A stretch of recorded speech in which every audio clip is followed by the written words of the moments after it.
Sarah Mitchell stared at her phone in horror.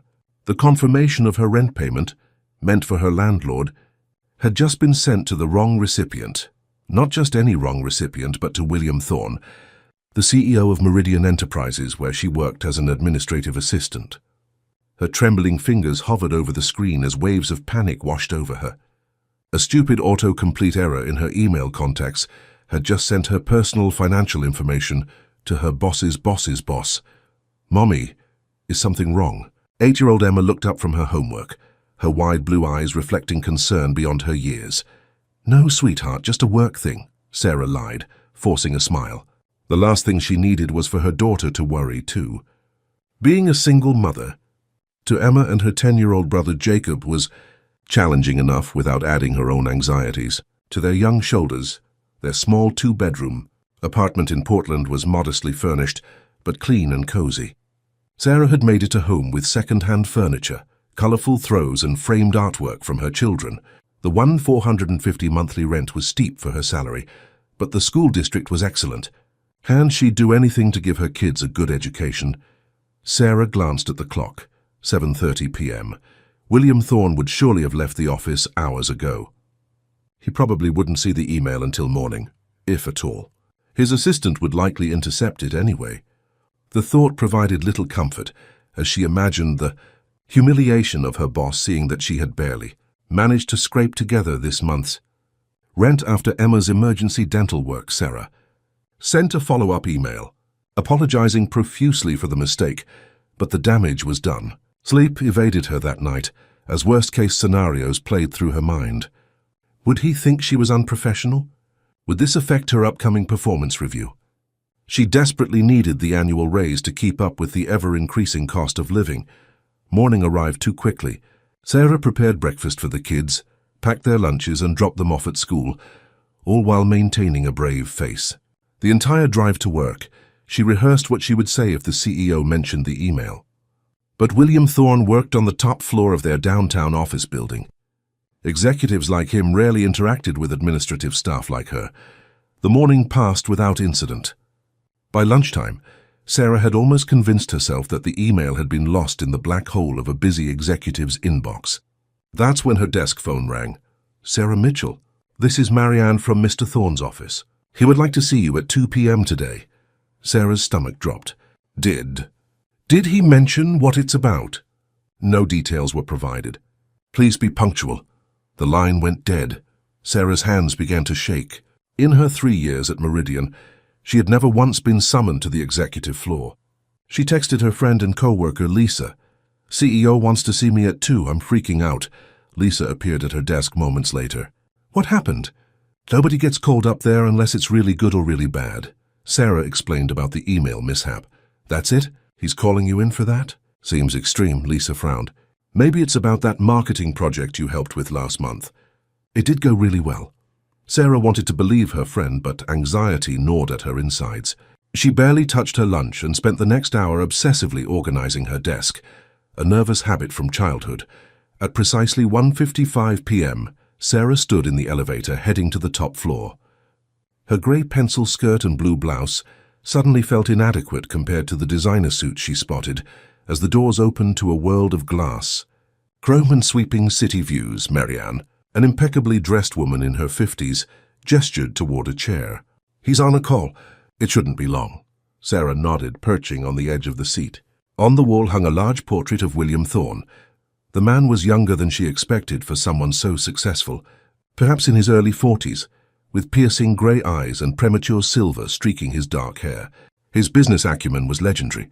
He had taken Meridian from a regional player to a national powerhouse in just 5 years. "Ms. Mitchell?" Marianne's voice broke through her thoughts. "Mr. Thorne will see you now."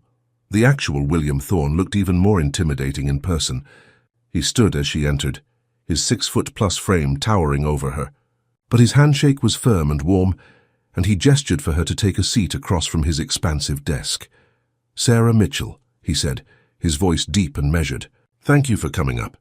I suspect you know why I've asked to meet with you." Sarah's throat went dry. "Sir, about the email, I'm so sorry. It was a terrible mistake, and He held up a hand, stopping her mid-sentence. "Actually, I'm glad it happened. It brought something important to my attention. Confusion replaced Sarah's fear. I don't understand. William opened a folder on his desk. You've been with Meridian for 3 years. Your performance reviews are consistently excellent. You stepped in to help the marketing team last month, and according to Diane Rogers, saved their product launch. He looked up at her. Yet your compensation doesn't reflect your value to this company. Sarah blinked rapidly, struggling to follow this unexpected turn. Sir? I noticed the amount on your rent receipt, he continued, and I took the liberty of reviewing your salary information. The math doesn't add up, Miss Mitchell. How are you managing? The directness of his question caught her off guard. Pride warred with honesty, and honesty won. Carefully, she admitted. Very carefully. Something flickered in his eyes. Was it respect? Do you have family in the area? Support system? No, sir. My parents live in Florida, and my sister is overseas with the military. It's just me and my 2 children. William nodded slowly, making a note. Children. How old? 10 and 8, Sarah replied, increasingly bewildered by his interest. He closed the folder decisively. Here's what's going to happen, Miss Mitchell. First, you're getting a raise effective immediately. 20%, which is what you should have been earning based on your contributions. Second, I'm moving you to the executive support team.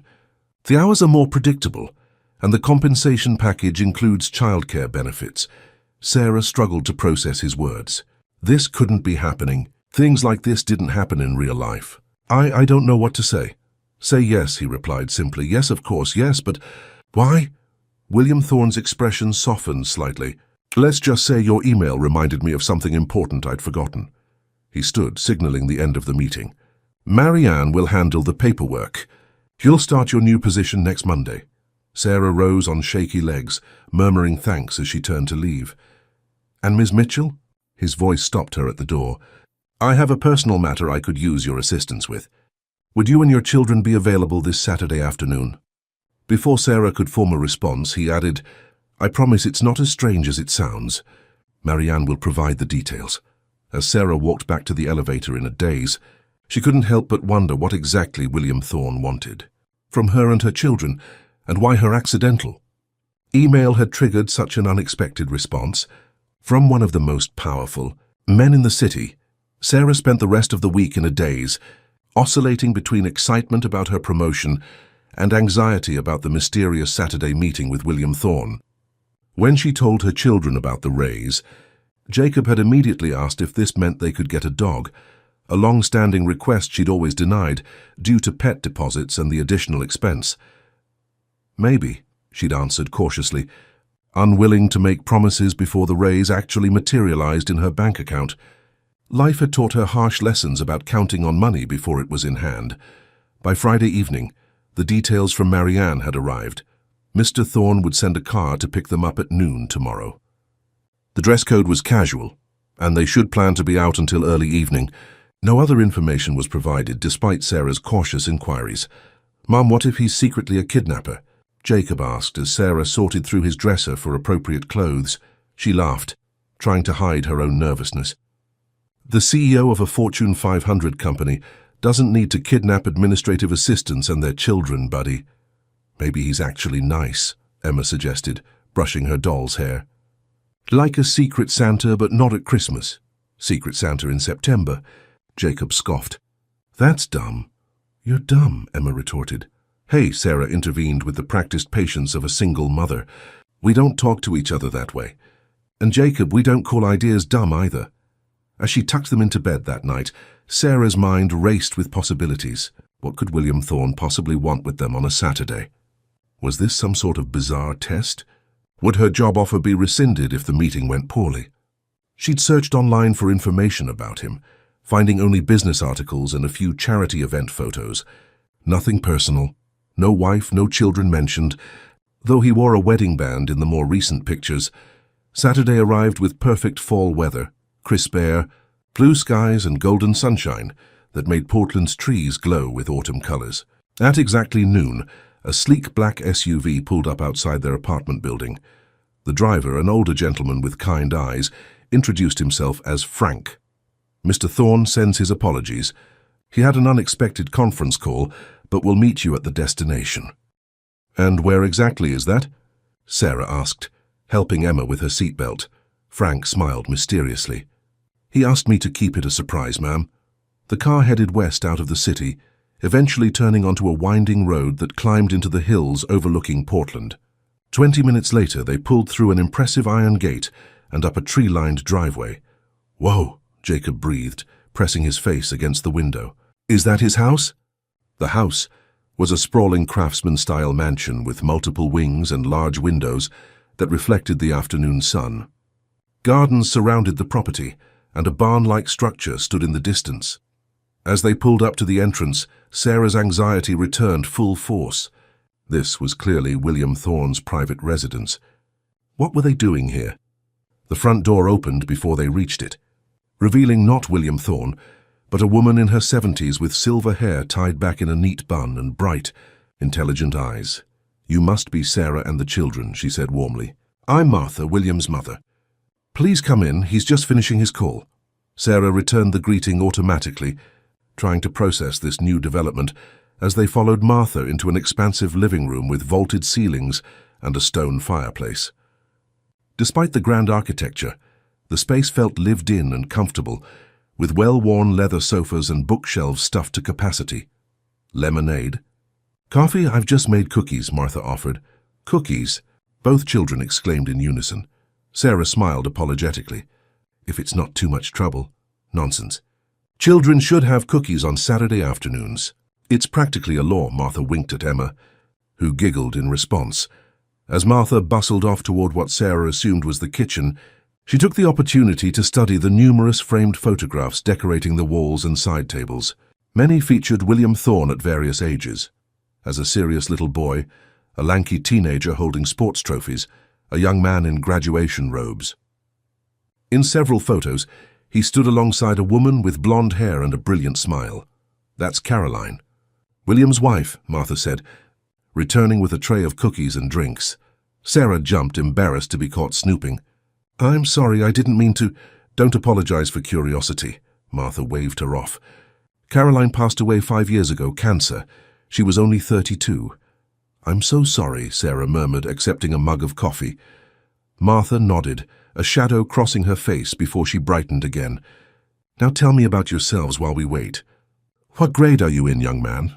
Jacob launched into a detailed explanation of his 5th grade science project, while Emma nibbled her cookie and observed Martha with open fascination.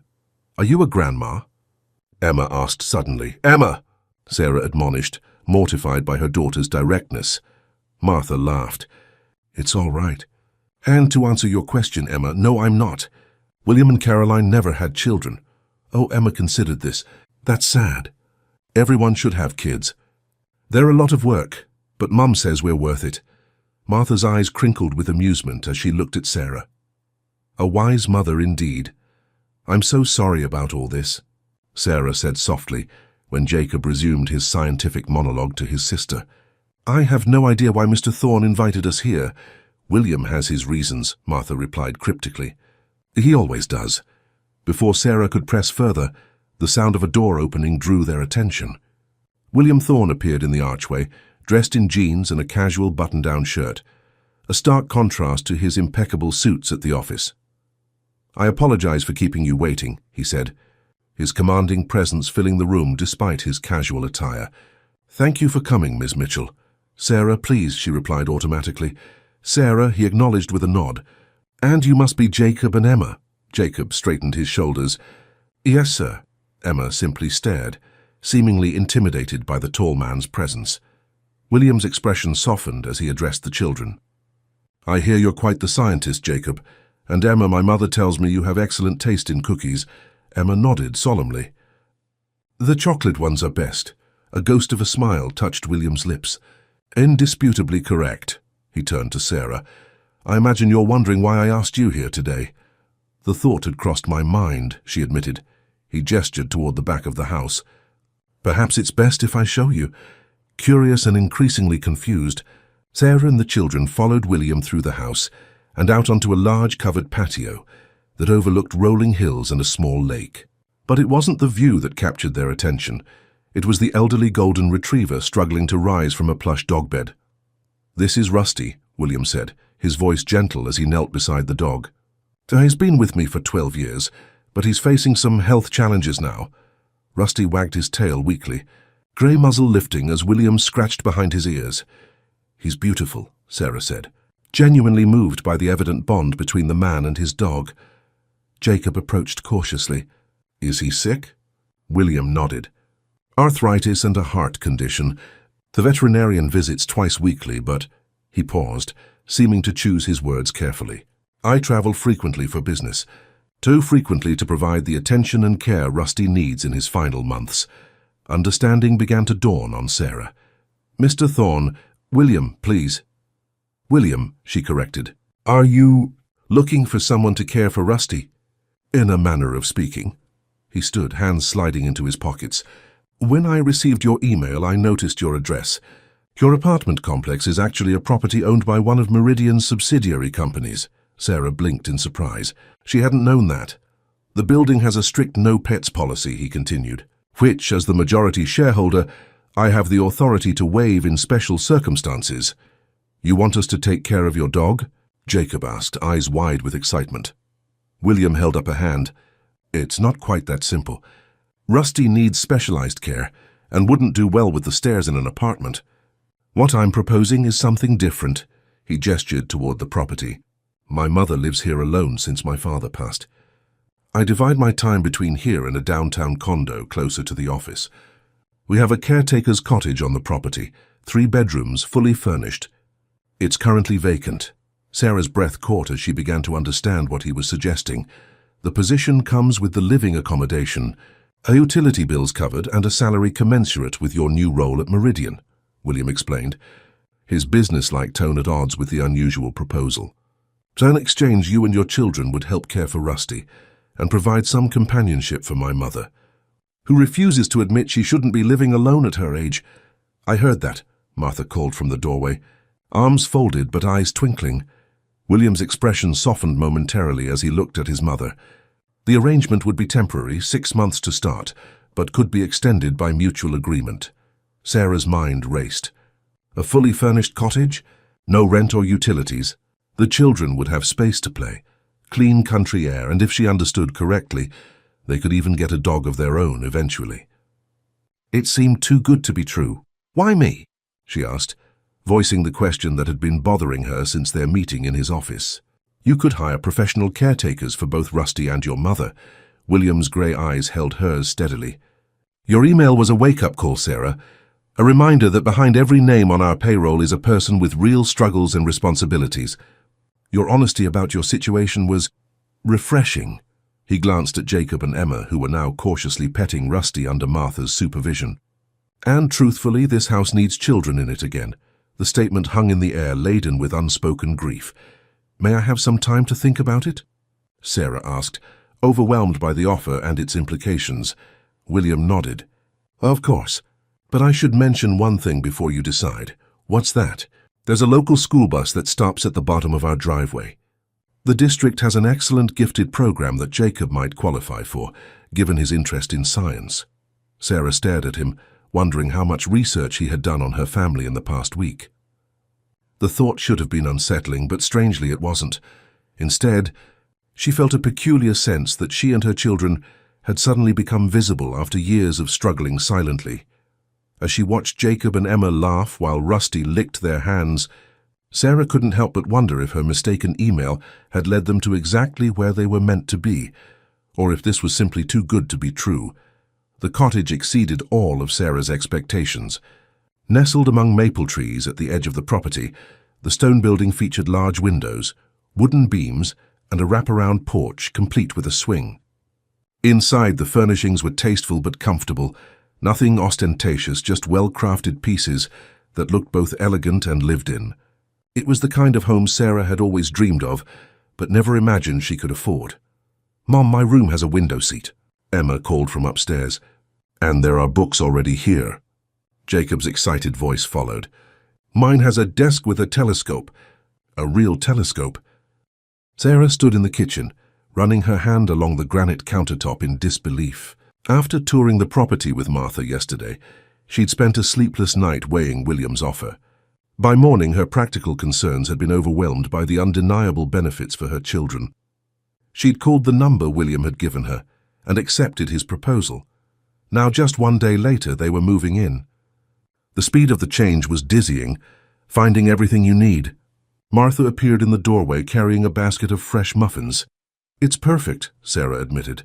"I'm not sure what to say except thank you." Martha waved away her gratitude. "William mentioned your children's father isn't in the picture." Sarah tensed slightly. "No, he left when Emma was still a baby. Decided family life wasn't for him after all." "His loss," Martha said firmly, arranging muffins on a plate. "Some men don't recognize what matters until it's too late." There was something in her tone that suggested she was speaking from experience, though not about Sarah's ex-husband. Before Sarah could inquire further, the children thundered down the stairs, followed at a much slower pace by Rusty, who navigated each step with careful deliberation. "He followed us upstairs," Jacob explained, patting the golden retriever's head. "Is that okay?" "Of course," Martha smiled. "This cottage was originally built for the property's groundskeeper and his family. Rusty spent his puppy days here when the previous caretaker was training him." "Really?" Emma's eyes widened. "So he knows this house?" "Dogs remember places and people," Martha confirmed. "They're much smarter than most humans give them credit for." Sarah watched as Rusty made his way to a patch of sunlight, streaming through the front window, and settled with a contented sigh. The dog already seemed at home here, perhaps more so than at the main house. "Why doesn't he live with William at his condo?" Sarah asked. Martha's expression grew complicated. "My son works too much. After Caroline died, She paused, seeming to reconsider her words. "William believes productivity heals grief. I disagree, but he's as stubborn as his father was." Sarah busied herself with unpacking a box of kitchenware, absorbing this new information about her employer. The man who'd orchestrated this dramatic change in their lives remained something of an enigma. "Would you and the children join us for dinner tonight?" Martha asked, changing the subject. "I've convinced William to stay the weekend instead of rushing back to the city. We wouldn't want to impose—" "Nonsense," Martha interrupted firmly. "What's the point of having neighbors if you can't feed them?" 6 o'clock. Nothing fancy. Nothing fancy in Martha Thorne's world turned out to be a 3-course meal served in a dining room that could have hosted 20 people comfortably. Sarah felt underdressed in her simple black pants and blue sweater, until she noticed William was wearing jeans again. The contrast between the man at work and the man at home was striking. "Jacob was telling me about his science project," Martha said, as they enjoyed slices of homemade apple pie. "Something about alternative energy sources?" Jacob launched into an enthusiastic explanation of his solar panel design, complete with wild hand gestures that nearly toppled his water glass. "Careful, buddy," Sarah cautioned. William, who had been mostly quiet throughout dinner, leaned forward with genuine interest. "Have you considered adding a small battery storage component? That would solve the intermittency problem." Jacob's eyes lit up. "Like a backup system." "That's brilliant!" "I have some books on renewable energy in the library," William offered. "You're welcome to borrow them." "Really? Thanks, Mr. Thorne." "William," he corrected gently. "Mr. Thorne makes me feel like my father." "Was your father strict?" Emma asked with a child's directness. A shadow crossed William's face. "Yes, he was. Lawrence Thorne had very specific ideas about success and how to achieve it. William rebuilt Meridian from the ground up after his father's methods nearly bankrupted the company." Martha interjected with unmistakable pride. "Lawrence never approved of William's more humanitarian approach to business." William looked uncomfortable with his mother's praise. "It was a team effort," he said, then smoothly changed the subject. "Sarah, how are you finding your new position in executive support?" The evening continued with easy conversation, and Sarah found herself relaxing despite the grand surroundings. Martha was a natural hostess who treated Jacob and Emma not as children to be tolerated, but as interesting people with valid opinions. Even more surprising was William's patient interaction with them, answering Jacob's endless questions about business and sustainability with thoughtful responses. As they walked back to the cottage under a canopy of stars, Emma's small hand in hers, Sarah found herself wondering what Caroline Thorne had been like and why the couple never had children of their own. William seemed to have a natural affinity with kids that suggested he might have wanted them. Monday morning brought a return to routine, albeit a dramatically improved one. Instead of their usual rush to catch the city bus, Sarah found herself driving the children to the end of the long driveway, where a yellow school bus picked them up. She then continued to the office in her own car. Another perk of her new position was a parking space in the company garage. The executive support team occupied a section of the top floor that Sarah had never visited before. Her new colleagues welcomed her warmly, and she quickly settled into the role, which involved managing schedules and correspondence for several senior executives, including William himself. By Friday, Sarah had established a comfortable rhythm. She woke early to walk Rusty around the property, then prepared breakfast for the children. After school, they took turns helping with the elderly dog's care, under Martha's watchful eye.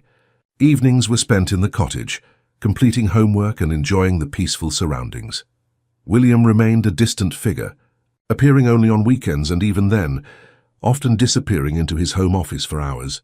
When he did interact with them, he was unfailingly polite but reserved, as though maintaining an invisible boundary. That boundary blurred unexpectedly one Saturday afternoon when Sarah found him in the main house's kitchen, attempting to bake cookies with Emma while Martha was at her book club. She insisted, he explained somewhat sheepishly, flour dusting his normally impeccable appearance, and Mother left explicit instructions. Emma beamed as she messily stirred chocolate chips into cookie dough. William's never made cookies before. Can you believe it, Mom? Sarah bit back a smile. Everyone has to learn sometime. Caroline was the baker, William said quietly, his expression softening at the memory. I never paid attention when she tried to teach me. The admission felt significant, a small piece of personal history offered voluntarily. Sarah acknowledged it with a nod and rolled up her sleeves. Well, it looks like you two could use some help. The unexpected domestic scene shifted something in their relationship. After that day, William began to join them more frequently for walks with Rusty, for impromptu science lessons with Jacob, and occasionally for casual dinners at the cottage, where conversation flowed more easily than in the formal dining room of the main house. October slipped into November, and with Thanksgiving approaching, Sarah realized they'd been living on the Thorne property for almost 2 months. The arrangement had transformed her children. Jacob was thriving in his new school, while Emma had blossomed under Martha's grandmotherly attention. The only cloud on the horizon was Rusty's declining health. The old dog's good days were becoming less frequent, and Sarah often found William sitting beside him late at night, one hand resting gently on the golden fur while he worked on his laptop with the other.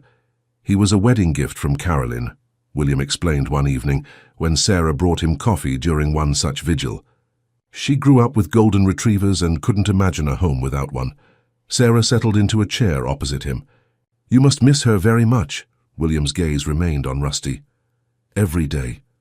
He was quiet for a moment before adding, December 9th would have been our 15th anniversary. I'm sorry, Sarah said softly, understanding the weight of significant dates all too well. Jacob's birthday always brought a fresh wave of anger that his father had chosen to miss so many milestones. Caroline wanted children, William continued, surprising Sarah with his candor. We tried for years, but it never happened. Then came the diagnosis, and suddenly our timeline collapsed. The pain in his voice resonated with Sarah's own experiences of loss and adjustment. Before she could respond, William looked up, his grey eyes meeting hers directly. I should explain something, he said, about why I offered you this arrangement. Sarah's heart rate quickened. Had there been an ulterior motive all along? Some hidden agenda she'd been too desperate to recognize? When I received your email, he began, I was in a board meeting discussing cost-cutting measures that included significant staff reductions. Your address caught my attention because I recognized the property. I pulled up your employee file out of curiosity. He ran a hand through his hair, a rare gesture of discomfort from the normally composed executive.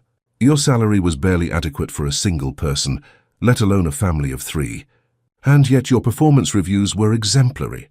It made me question what other discrepancies might exist within the company. So I was a case study? Sarah asked, trying to keep the hurt from her voice. Initially, William admitted, but then I met you and your children and... He glanced at Rusty. Let's just say it became personal rather than professional. What do you mean? William seemed to struggle for words, unusual for a man known for his articulate leadership. My father built Meridian on the principle that business and personal lives should never intersect. Emotions were a liability in his worldview. I adopted that philosophy without question, until Caroline became ill. He looked up, his expression vulnerable in a way Sarah had never witnessed before.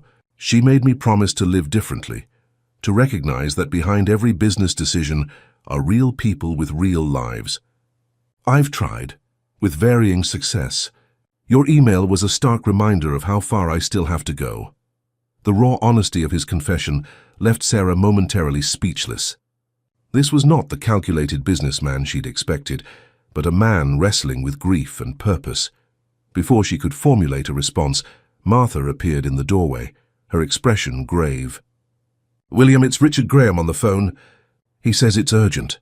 William's demeanor shifted instantly, warmth replaced by professional concern. "Excuse me," he said to Sarah, rising quickly. As he disappeared into his office, Martha sighed heavily. "That man never gives my son a moment's peace." "Who's Richard Graham?" Sarah asked, curiosity overcoming discretion. Martha's lips pressed into a thin line. "Lawrence's former business partner and William's godfather. A man with questionable ethics and considerable influence on the board." She paused, seeming to weigh her next words carefully. He never approved of William's direction for the company, particularly the focus on employee welfare and sustainability. The information clicked into place, alongside fragments Sarah had gathered over the past weeks. William wasn't just being kind by offering them this arrangement. He was actively challenging his father's legacy and facing opposition for doing so. As Sarah walked back to the cottage, Rusty padding slowly beside her, she couldn't shake the feeling that their presence here was part of something larger than she'd realized, a statement of values, in a silent power struggle that had been brewing since William took control of his father's company, and now unwittingly, she and her children had become central figures in that struggle. The Monday before Thanksgiving brought an unexpected email from HR requesting Sarah's presence at a confidential meeting. Her stomach knotted with anxiety as she rode the elevator to the legal department's floor, a part of the building she'd never visited before. She was ushered into a conference room where 3 stern-faced executives waited, none of whom she recognized. Conspicuously absent was William. "Ms. Mitchell," began an older man with steel-rimmed glasses. "I'm Richard Graham, chairman of the board. These are my colleagues from the executive committee." Sarah's pulse quickened as she recognized the name Martha had mentioned. "William's godfather and opponent. I understand you've entered into a rather unusual housing arrangement with our CEO," Graham continued, his tone suggesting impropriety. Sarah straightened her shoulders. "Mr. Thorne has generously allowed my family to stay in the caretaker's cottage on his property while we assist with his mother and his dog. It's a temporary arrangement with clear responsibilities on both sides." Graham's eyebrows rose fractionally. "And your recent promotion? Was that part of the arrangement as well?" The implication stung. "My promotion came before the housing offer and was based on my work performance." "I see." Graham exchanged glances with the other executives. "Ms. Mitchell, we have concerns about potential conflicts of interest. William has always been susceptible to emotional decision-making, a trait his father found troubling. With all due respect, sir, there is nothing inappropriate about our arrangement," Sarah said firmly, though her hands trembled beneath the table. "Perhaps not technically," Graham conceded. "However, perception matters in business. William is facing crucial negotiations with Eastern Continental next month. Any hint of personal impropriety could undermine those discussions." Sarah frowned. "I don't understand what you're suggesting." "We're offering you a solution," Graham said smoothly. "A transfer to our Seattle office with a substantial salary increase. Your own housing allowance, a fresh start for you and your children, away from any complications." The offer was simultaneously tempting and insulting. A better salary would secure her family's future, but the underlying message was clear. Her relationship with William, whatever it might be, was viewed as a liability. "May I ask who proposed this transfer?" Sarah asked carefully. "The board believes it's in everyone's best interest," Graham replied, evading the question. "William has a tendency to form attachments that cloud his judgment. His wife's illness affected his leadership significantly.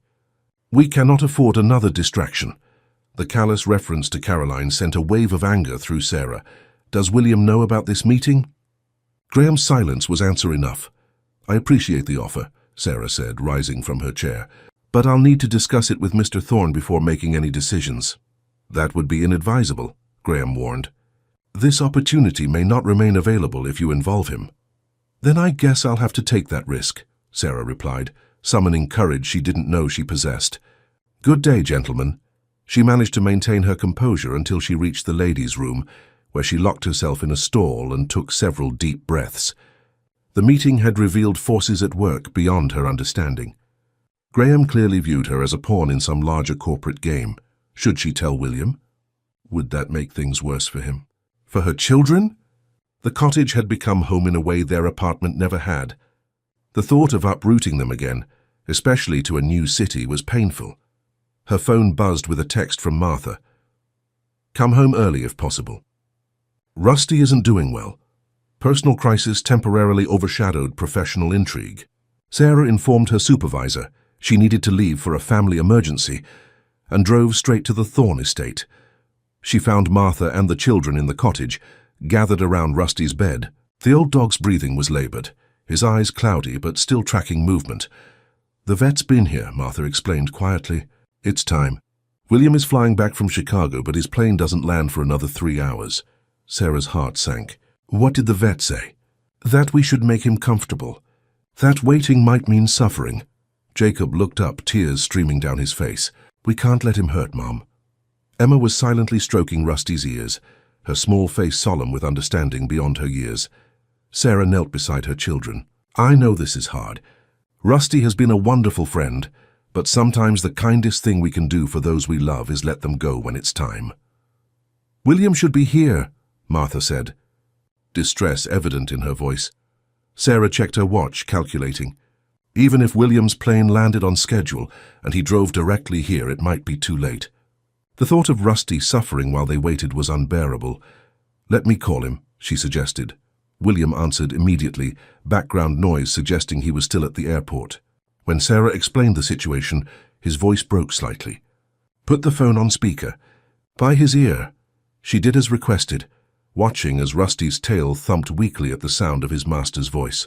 William spoke softly to his old friend, thanking him for years of companionship and loyalty. By the time he finished, there wasn't a dry eye in the room. Sarah, William said finally, if you think it's time, please stay with him. Don't let him be alone. We're all here, she promised. We won't leave him. The veterinarian returned 30 minutes later and administered the injection that would end Rusty's suffering. The old dog slipped away peacefully, surrounded by people who had grown to love him in his final months. Martha retreated to the main house afterward, grief etching new lines in her face. The children, exhausted by emotion, fell asleep early. Sarah sat alone on the cottage porch, watching darkness settle over the property and wondering what the morning would bring. A car's headlights cut through the night around 9 o'clock. Moments later, William appeared at the bottom of the porch steps, his tie loosened and eyes red-rimmed. You made it, Sarah said softly. Too late, he replied, his voice hollow. He knew you were coming. He heard your voice. William sank onto the step beside her, shoulders slumped in a posture she'd never seen from him before. Thank you for being there, for handling what I couldn't. They sat in silence for several minutes before Sarah gathered her courage. I need to tell you something. I had a meeting with Richard Graham today. William's expression hardened instantly. What did he want? Sarah recounted the conversation, watching various emotions cross William's face. Anger, resignation, determination. A transfer to Seattle, he repeated when she finished. Classic Richard. Remove the perceived problem rather than address the underlying issue, which is... William ran a hand through his hair. My father built Meridian as a profit machine with little concern for the human cost. When I took over, I began shifting our focus towards sustainability and employee welfare. Richard and his faction see those changes as weakness. They mentioned negotiations with Eastern Continental. A potential merger, William confirmed. If it goes through, Meridian's approach to business will transform the entire organization. If it fails, Richard and his allies will have ammunition to force me out. Sarah absorbed this information with growing alarm. And they see me as… What a distraction. William's gaze met hers directly. They see what I've been reluctant to acknowledge myself. The air between them seemed to vibrate with unspoken possibility. Sarah's heart raced as William carefully reached for her hand.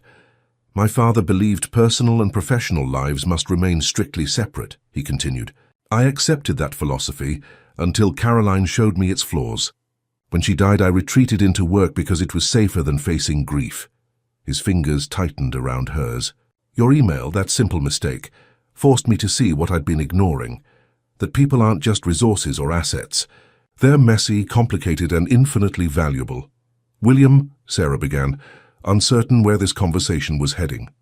I don't want you to go to Seattle, he said simply. But I won't stand in your way if that's what you choose. The sincerity in his eyes left her momentarily speechless. Before she could respond, her phone buzzed with a text from an unknown number. Final offer, Seattle package plus college funds for both children. Decision required by noon tomorrow. Gee, she showed William the message, watching his expression darken. He's playing hardball, William muttered. Using your children as leverage. It's a generous offer, Sarah admitted reluctantly. It's manipulation, William countered. But he's right about one thing. Your children's future is important. He stood abruptly. I need to make some calls. Will you be all right? Sarah nodded, confused by his sudden shift but too emotionally drained to press for explanations. We'll be fine. The next morning, Sarah dropped the children at school with a heavy heart, still uncertain what decision to make. Graham's noon deadline loomed as she drove to the office, where she found her team gathered around a television in the break room. What's happening? She asked. Emergency board meeting, her colleague explained. William called it first thing this morning. It's being live-streamed to all employees. On screen, William stood at a podium looking every inch the commanding CEO in a perfectly tailored suit. Behind him sat the board members, including a visibly displeased Richard Graham. Meridian was founded on principles of innovation and excellence, William began. But somewhere along the way, we lost sight of our most valuable asset, our people. He outlined a sweeping new employee benefits package that included increased parental leave, childcare subsidies, educational assistance, and, most surprisingly, a housing initiative for employees facing challenging market conditions. These changes are non-negotiable, he stated firmly. And they will be implemented before our discussions with Eastern Continental proceed. The camera panned to Richard Graham's thunderous expression as William continued. Additionally, I've established a foundation in my late wife's name to provide support for employees facing medical crises or family emergencies. Caroline believed in caring for people first, profits second. It's time Meridian embraced that vision fully. Sarah watched in astonishment as William effectively transformed company policy in a single announcement, directly challenging Graham's old-school approach. It was both professionally brilliant and deeply personal, a public declaration of values that aligned business interests with human needs. Her phone buzzed with a message from Martha. Come home when you can. Important news. The cottage was filled with delicious aromas when Sarah arrived that evening. Martha bustled around the kitchen while Jacob and Emma set the table in the dining nook, an unusual weeknight occurrence. What's going on? Sarah asked, noticing an unopened bottle of champagne on the counter. William's on his way, Martha explained with a mysterious smile. He asked us to wait for him. He arrived 20 minutes later, looking simultaneously exhausted and energized. Did you see the announcement? He asked Sarah immediately. Everyone did, she confirmed. It was extraordinary. Richard tendered his resignation an hour later, William said, unable to hide his satisfaction. 3 other board members followed suit. Martha clapped her hands together. Good riddance! Lawrence's old guard is finally stepping aside. William turned to the children, who were watching the adult conversation with interest. Jacob, Emma, I have a question for you. How would you feel about having a puppy? Their eyes widened simultaneously. Really? Jacob breathed. A golden retriever puppy, William clarified. Rusty's breeder called last week. They have a new litter, and they've offered us first choice. Us? Emma questioned. William glanced at Sarah. That depends on your mother. Martha discreetly ushered the children into the living room, leaving Sarah and William alone in the kitchen. The Seattle offer? Sarah asked, Officially withdrawn, William confirmed, along with Richard's influence and the housing initiative you announced. A smile touched his lips. Inspired by a certain misdirected email, but developed into something that will help hundreds of employees. Sarah shook her head in amazement. You risked everything today. No, he countered softly. I found everything. He took her hands in his. Sarah, I have a different proposal for you and the children. Not a temporary arrangement this time. Her breath caught as understanding dawned. William, the cottage is yours for as long as you want it, he said quickly. No strings attached, but I'm hoping you might consider something more permanent. For all of us. Are you asking what I think you're asking? His grey eyes held hers steadily. Caroline once told me I'd recognize a second chance at happiness if I was brave enough to see it. She was right. In the living room, Jacob and Emma's laughter mingled with Martha's as they discussed puppy names. The sound of family, something both Sarah and William had lost in different ways, filled the cottage. We've only known each other a few months, Sarah said cautiously, though her heart raced with possibility. And yet, William replied, I feel like that mistaken email was the most fortunate accident of my life, Sarah. Thought about the journey that had brought them here, from a desperate single mother, struggling to make rent to this moment of unexpected connection. Life rarely offered neat resolutions or perfect timing, but sometimes, just sometimes, it provided second chances. The puppy will need a proper home, she said finally, a smile spreading across her face. With a family. William's expression brightened with hope. Is that a yes? It's a beginning, Sarah answered, leaning forward to seal the promise with a kiss. 3 months later, as winter gave way to early spring, Sarah Mitchell became Sarah Thorne in a small ceremony on the property, with Jacob proudly walking her down the aisle and Emma serving as flower girl. Martha beamed from the front row, while a golden retriever puppy named Chance supervised the proceedings from William's side. The email that had accidentally changed everything now hung, elegantly framed in William's home office, a reminder that sometimes life's greatest blessings arrive through the simplest of mistakes.